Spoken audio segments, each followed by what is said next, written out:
E aí, galerinha, tudo bem com vocês? Na aula passada, nós vimos dois elementos que devem conter a conclusão. Os elementos foram o agente e a ação. Nesta aula, nós vamos dar continuidade aos nossos estudos, mostrando para vocês que deve ter também o meio e o efeito, beleza? Você deve estar se perguntando, o que é esse meio? O meio é a maneira pela qual a ação deve ser realizada.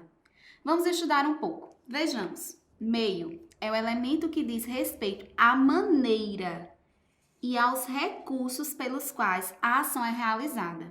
Ao final da sua redação, quando você estiver escrevendo sua conclusão, você deve se perguntar: como fazer? Você colocou o agente, colocou a ação, então você se pergunta: como fazer?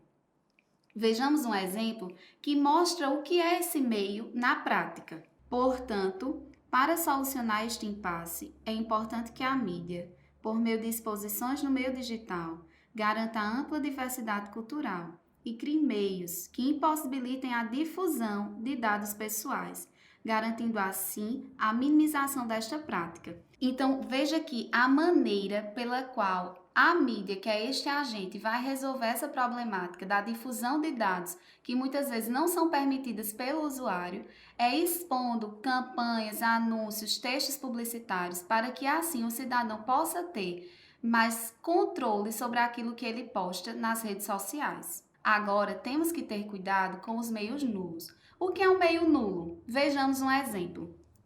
O Estado, em parceria com as escolas, veja que em parceria com as escolas não é um meio, é um agente. O Estado, junto com as escolas, não pode ser considerado um meio, e sim um agente. Então, não faz isso no teu texto, beleza?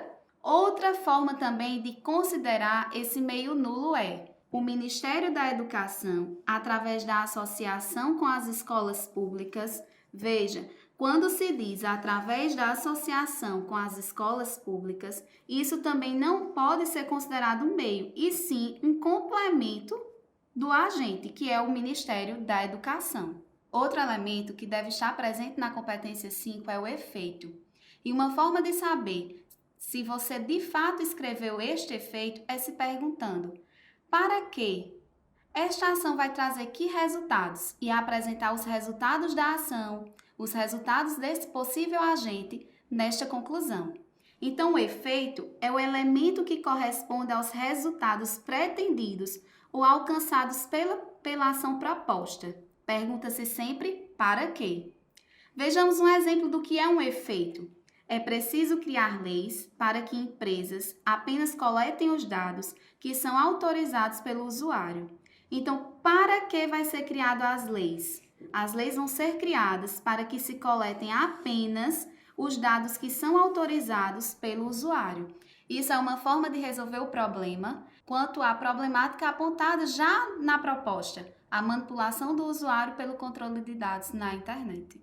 Então, galerinha, nesta aula nós aprendemos mais dois elementos que devem compor a competência 5 do Enem. Quais foram mesmo? Estudamos o meio e o efeito. Se liga, tá?